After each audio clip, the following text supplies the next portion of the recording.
We are told, with God, all things are possible.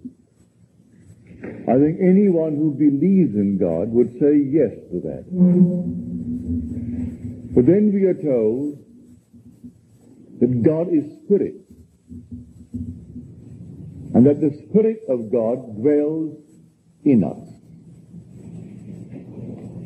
I think any man who believes that should make every effort to find out who God really is, who dwells in us. He is spirit, and the Spirit of God dwells in us. And this God creates all things. By him all things were made, and without him was not anything made that was made. That everything in the world, regardless of what it is, for we are told, I form the light, and I create darkness. I make the weal, and I create the woe. I am the Lord who do all these things. Well, surely we should make every effort to find out who he is. I firmly believe, from my own experiences, that this God of whom the Bible speaks is our own wonderful human imagination. That God and the human imagination are one. That all natural effects in the world, because they are created by the Spirit of God, are caused by Spirit. So every natural effect has a spiritual cause and not a natural. A natural cause only seems. It is a delusion of our fading, I would say, memory. For here, in this world, I can't quite remember when I imagined that which is now taking place in my world. I do not recall it. I can't remember when I set it in motion. But if this is law, and a law that no man can break, at some time, somewhere, I imagine what I am now encountering. That my present moment is not really receding into the past. It is advancing into the future to confront me. But I forgot it. And I now think it has a natural or physical cause. And it does not have a natural cause. Every natural effect has a spiritual cause. Or the Bible is completely wrong. For we are told by him all things were made without exception. And without him was not anything made that was made. And he is spirit. And the Spirit of God dwells in me. Well, if he dwells in me, I have identified him with my imagination. Only on this level I do not remember having imagined it. But along the way, I must have, if this is principle. Now, let me share with you some of my experiences. We are in this room tonight, and the room at this moment is more real to us than anything in the world. It has a cubic reality because we are in it. Think of your home. You know your home far better than you know this room. But your home at this moment is not as real as this room. This room now occupies reality to you. And everything else is shadowy as you think of it. Why is this real? Because you have entered it. You are in it. You occupy it. This I know from experience. Sitting in a chair, and suddenly I am seeing what reason tells me I should not see. I am seeing, pardon me, what seems to be the interior of a home. Or lying on my bed, I see the interior, or it seems to be, of a great hotel. An unoccupied suite, ready for occupancy, but not occupied. It was just as vivid as any painting of a great artist. An artist could give us the impression of a three-dimensional picture. We know, that reason tells us, it's on a flat surface.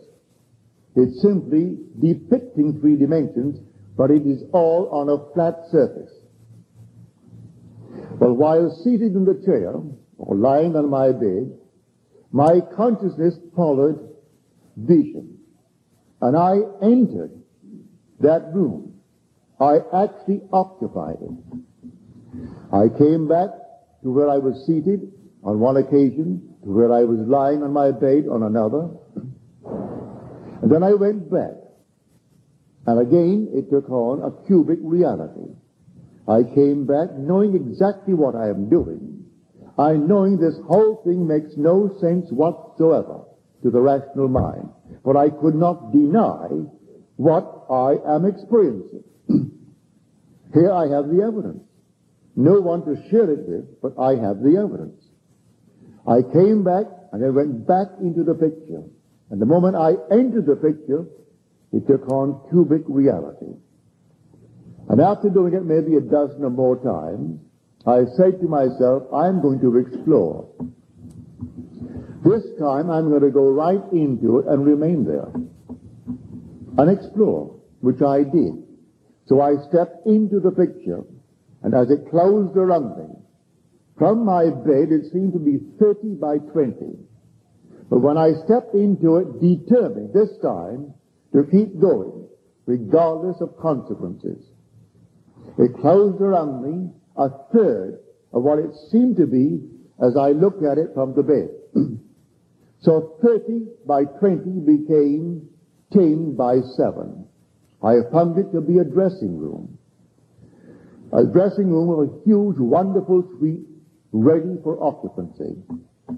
No one was in it. I'm the only occupant now. I came out by opening up a door. I didn't go through it. By some vapor, I actually opened the door. And to myself, I was solidly real. Just like the man that is talking to you now. My hand could open a door. And the door was solid and it was real, and I went through the door. I entered a corridor. It was a nice wide corridor, dimly lit. At the end of the corridor, intersecting it, was a brilliantly lit corridor. I walked down to the very end, and when I got to the end, here is this luminous, wonderful corridor. I saw two ladies coming down the corridor. I knew exactly what I was doing. I knew how it began. It began by seeing what seemed to me just a vision, like a painting. I knew that I left my bed, my consciousness following vision, and I entered the painting, and the painting took on cubic reality. I knew it, so I called that a dream. Knowing it began as a dream, I said to myself, well, it has still to be a dream. But I am dreaming now awake. I am not dreaming, sleeping. I am fully awake, but it is a dream. And I said to the ladies as they came by, ladies, this is all a dream. They did exactly what any nice ladies would do, a stranger standing in a corridor and saying to them, this whole thing is a dream. They thought they were looking at a madman. So they got as far removed from me as they could and got right next to the wall. But the wall was as solidly real as that wall. They couldn't go through it any more than I could. And while looking at them, and they're frightened to death, they walked quickly by, and then I saw something hanging like a chandelier. It reminded me of an object that I'd seen about 6 months before in a friend's home. And he said to me, so you can hardly tell that this thing is not suspended. If you look closely, there is an almost invisible thread that connects it to the ceiling. So I looked, and I did see that very little thin thread connecting this to the ceiling. Then I was convinced, well, it is a dream. This is a memory image of what I saw in my friend's home. So again I said to the ladies, look, this must be all gossamer. But as I held it, it was solidly real. It was just as solid as this. That surprised me. They kept on moving, and they moved rapidly towards the end. And here I am holding this thing in my hand. I took my hand off, and I said to myself, now you know it began as a dream, Neville. And there still has to be a dream. All ends run through to origins, and the origin of this experience of yours was a dream. So this must be a dream. But it is not a dream. I am just as awake as I am now talking to you, as I was talking to those ladies. When they got to the end, they looked back at this mad person in their eyes. I was mad, and they simply disappeared by stepping down a few steps into what undoubtedly was the great reception room, the foyer of a huge big hotel. Then I say to myself, you know, how are you going to get back? How are you going to get back? There is no road leading back to that date on which you left a body. And you have unfinished business. You have a wife and an uneducated daughter who has the ambitions to go to college. And she's now only in high school, and you have left inadequate funds to take care of your obligations to your wife and daughter. You've got to get back. How to get back? I couldn't go through that door that led from that suite of rooms into the corridor and find any exit from there back to where I lived in Beverly Hills. What on earth am I going to do? I knew, reason told me, that if I don't get back, within a very short time, they'll find that body on the bed, and they will have to examine it, and they will declare it a heart attack or something, but they've got to find a physical cause for it. And here I am looking at something entirely different. It will die all right if I don't get back.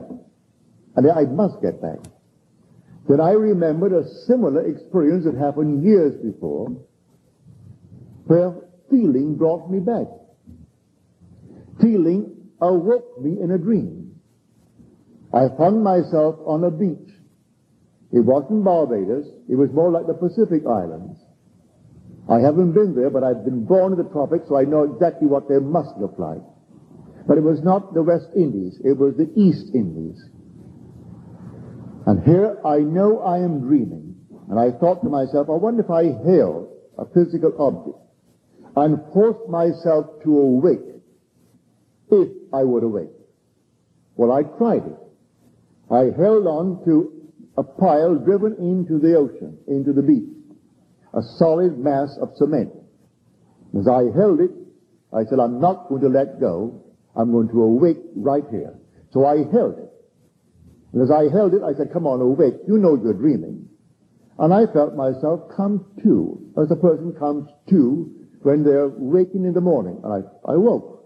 And there I am, completely awake, wading in the water and holding on to this object.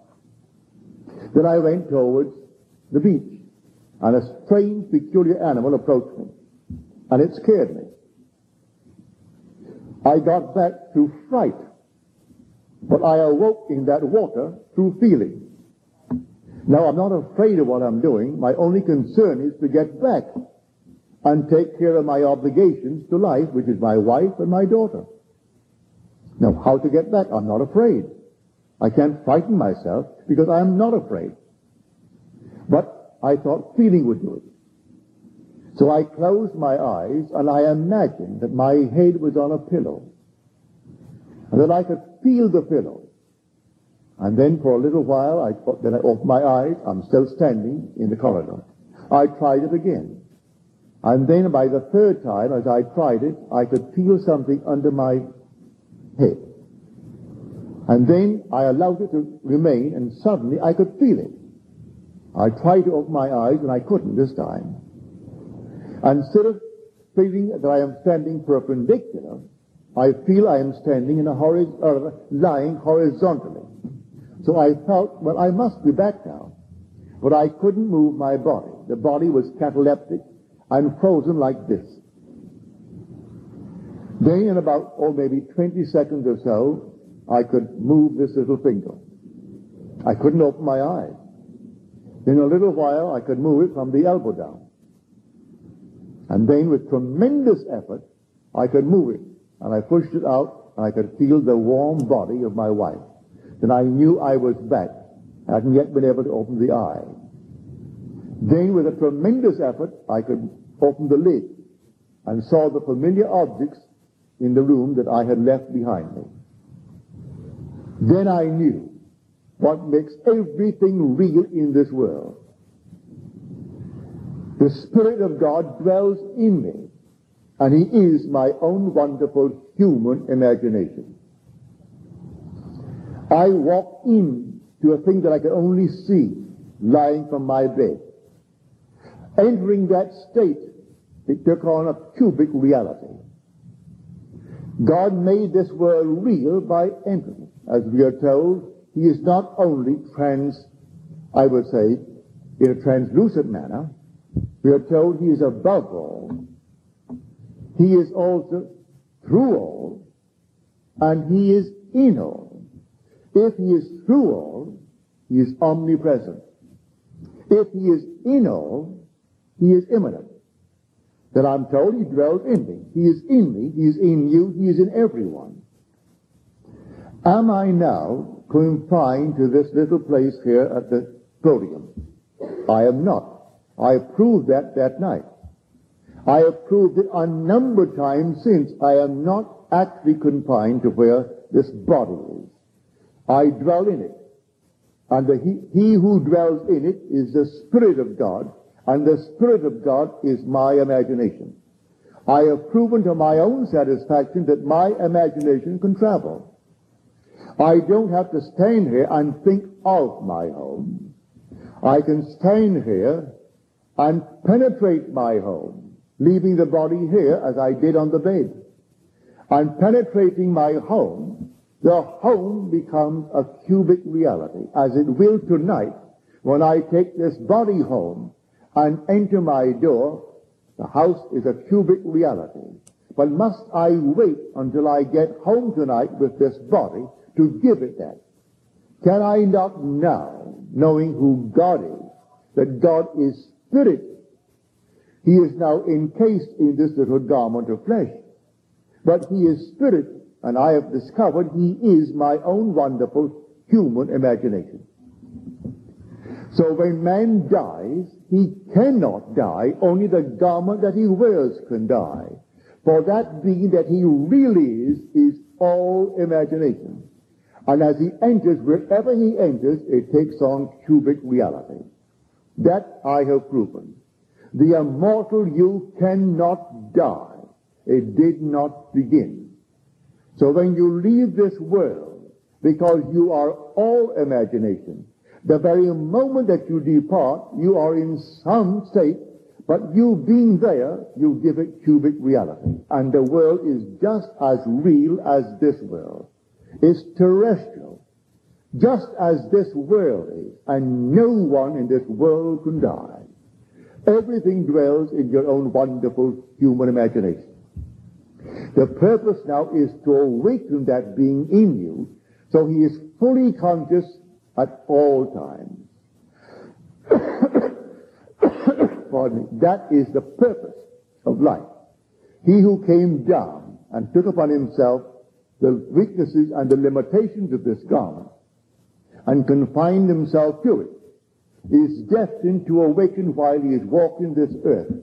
And by this earth, I mean this earth in the sense that it does not end where my senses seem to register it. It doesn't terminate at the point called death, because the being in it goes on, and he's still in the world because he departed this world.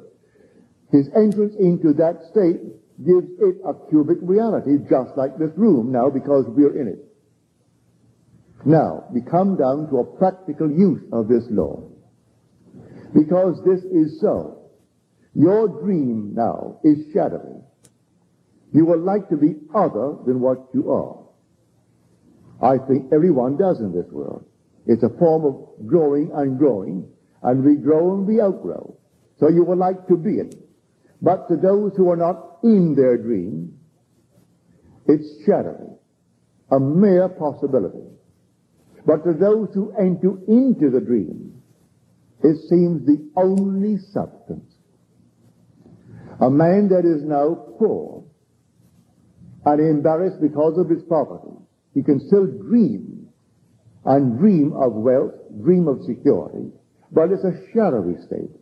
It's something that seems to him almost impossible. If he's going to use reason, he will say, how is this thing possible?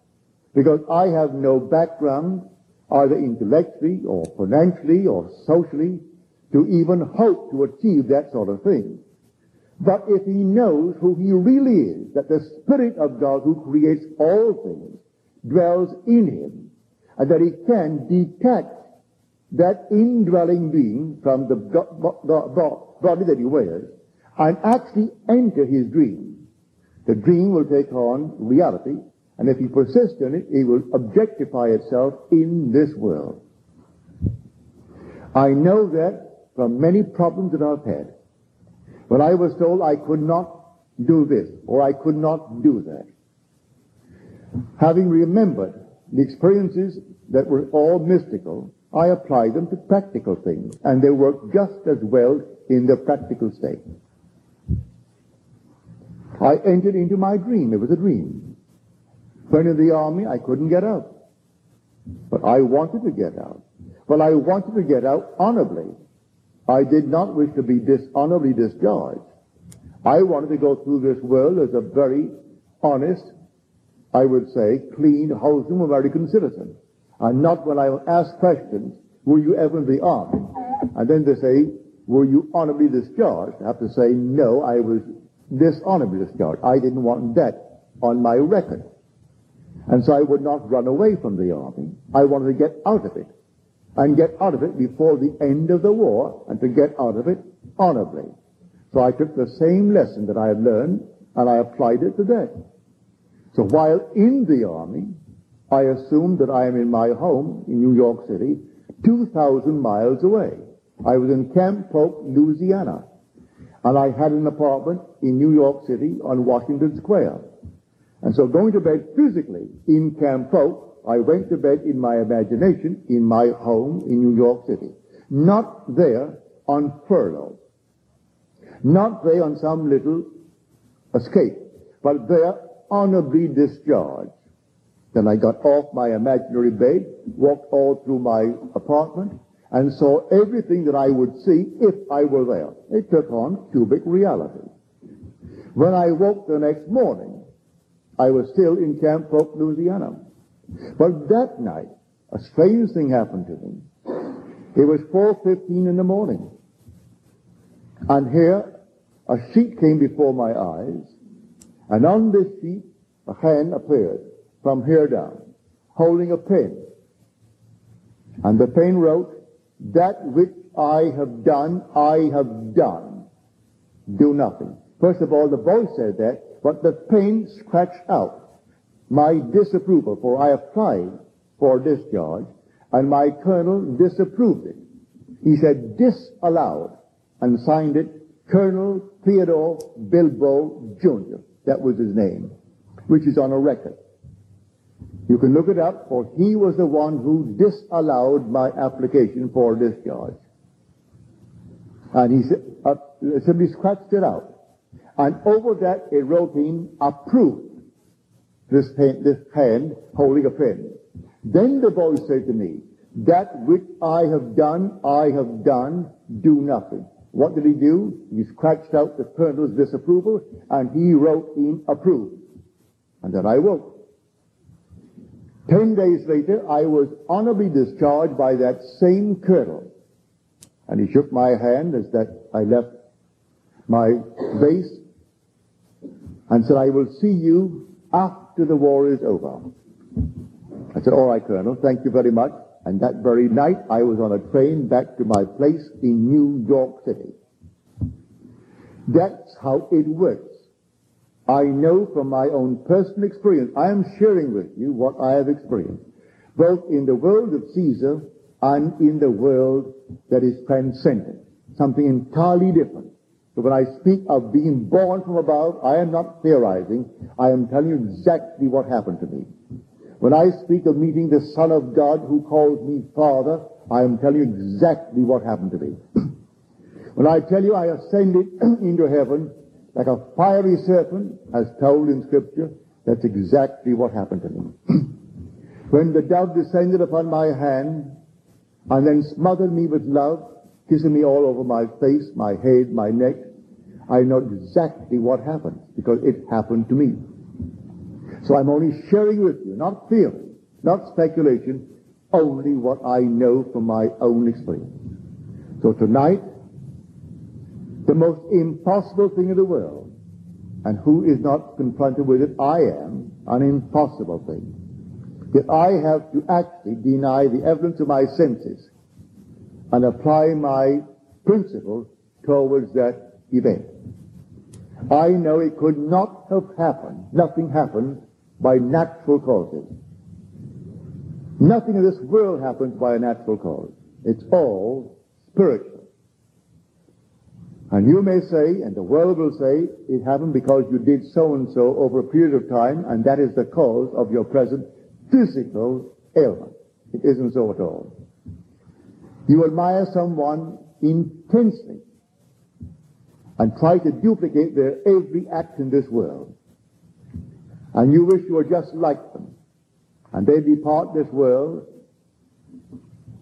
by a similar experience and never once did the physical things that you are accused of having done, that is the cause of what is happening to you.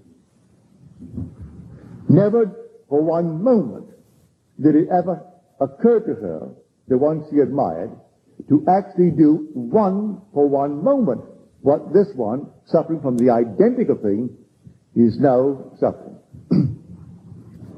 And the world will say you were suffering from it because of a physical cause.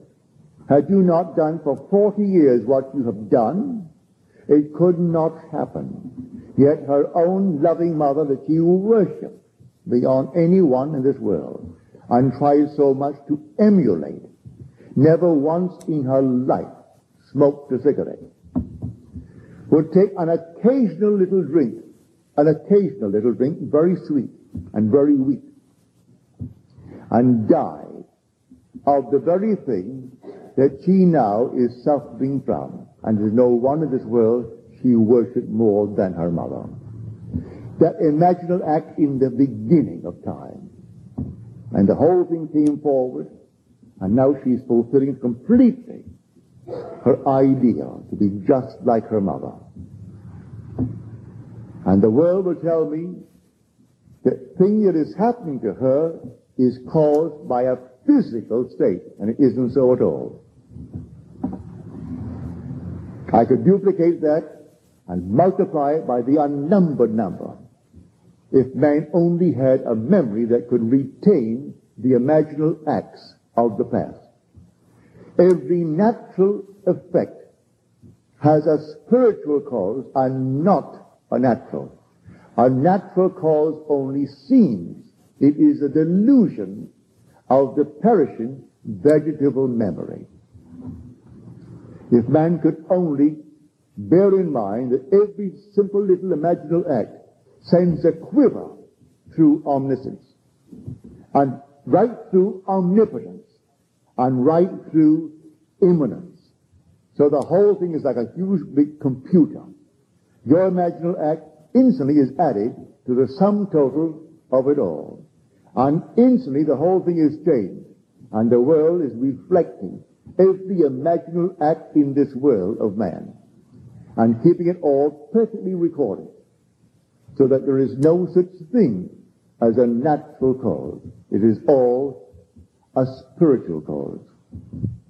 All things were made by him and without him was not anything made that was made. And where does he dwell? He dwells in us. For he is spirit, and the Spirit of God dwells in us. And he dwells in us, and I have by experiment discovered what that Spirit is. And I tell you from my own experience, the Spirit of God and the human imagination are one. They're not two. So when you depart this world, your reality, which is the Spirit of God, is your own wonderful human imagination.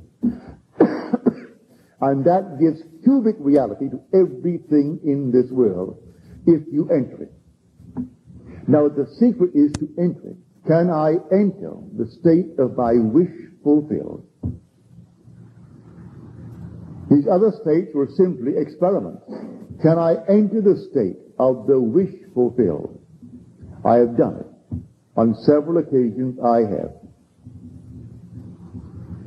When it seemed essential, I did it. If someone asked of me, I tried my best to do it. And how do I do it? By feeling. As we are told in the 17th chapter of Acts, happy is the man that feeleth after him and finds him. He's speaking now of God. For in him we live and move and have our being. He just got through speaking to the Athenians, and he said, O men of Athens, I see that you are very religious, but I notice over your temple an inscription to the unknown God. Now, the one you worship as unknown, I will reveal to you. For he is not a God afar off. He is near, that you may feel after him and find him. For in him we live and move and have our being. So the God of whom I speak is never so far off as even to be near. For nearness implies separation. No matter how near he is, that's not the God. Can't be near, because I am he. Be still and know that I am God. That's what you're told in the 46th Psalm, the 10th verse. Be still. Why?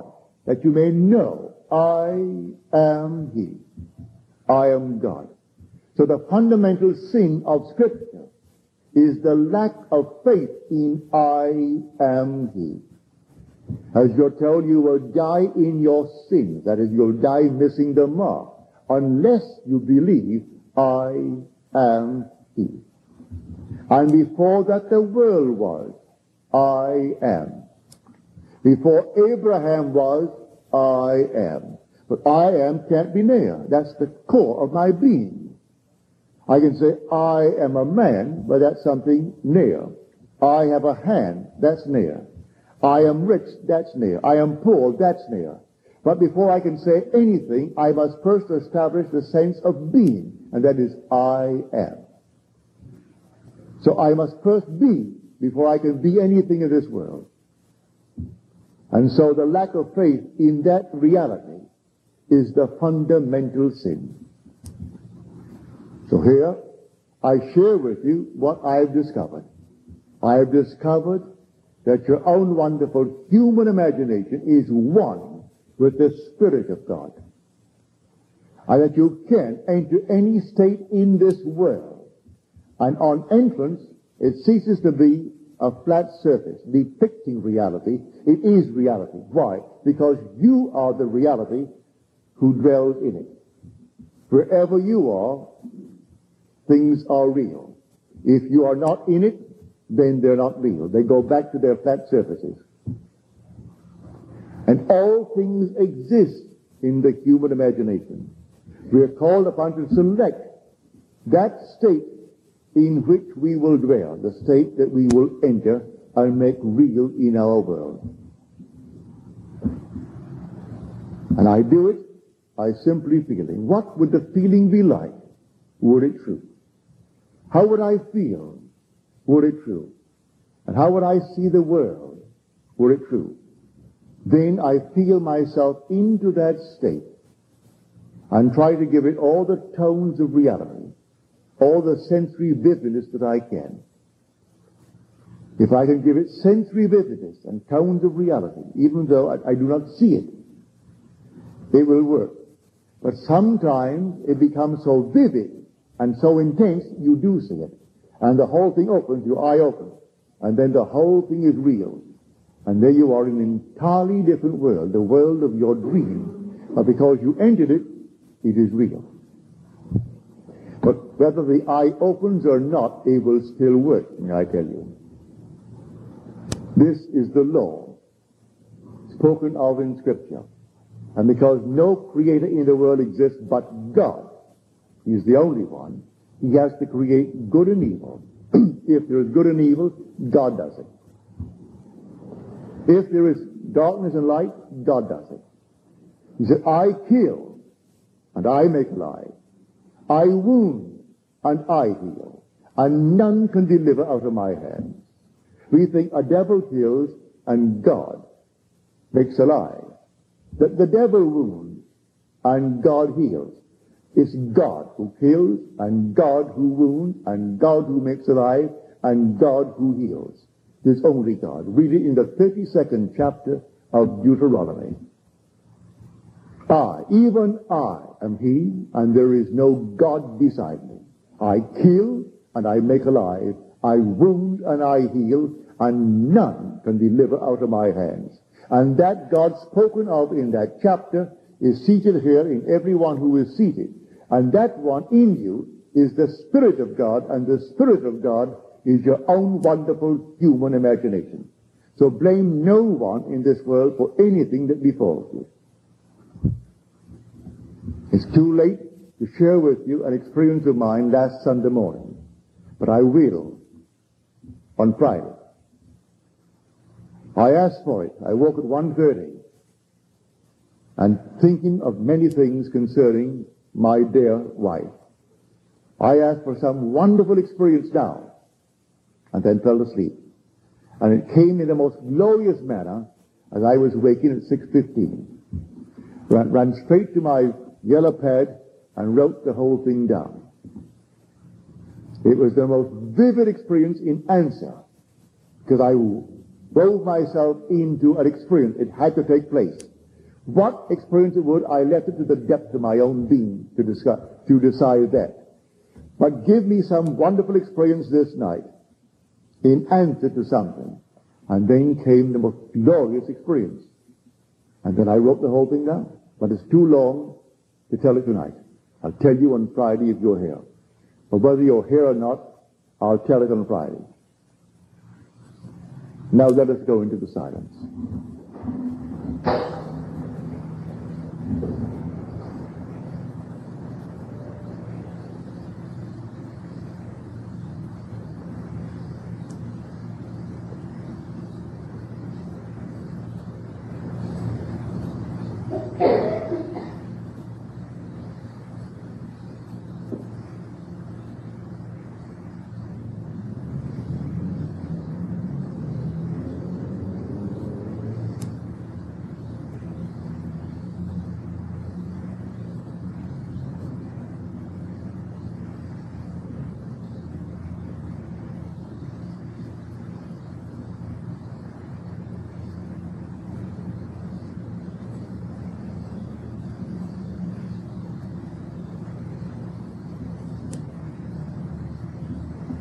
Good. Now, are there any questions, please?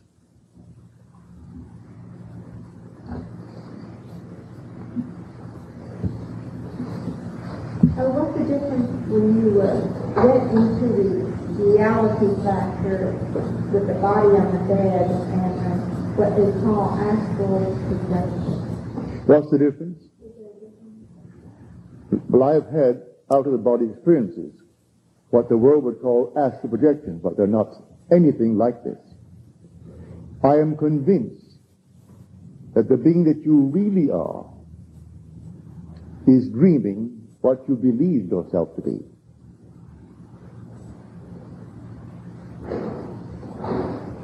One day you will awake, and you and the dreamer of you will be one.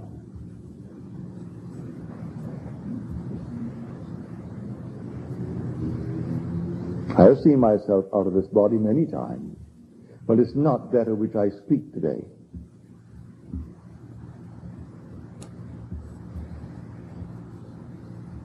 Any other questions, please?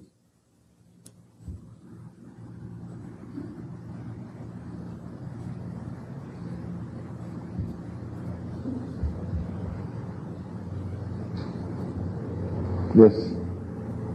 If we have time, I would like to hear again Joyce's story about a dream or a dream we had where we were trying to get through a wall and the time was forced to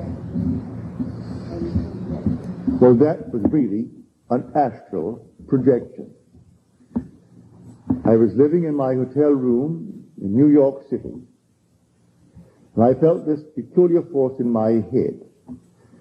And I moved out in a circular motion, or rather spiral motion, and I found myself on the beach. I didn't know anyone, but I knew I had just left a body on the bed in New York City. I was more curious about how that thing happened than about the people on the beach. That meant nothing to me.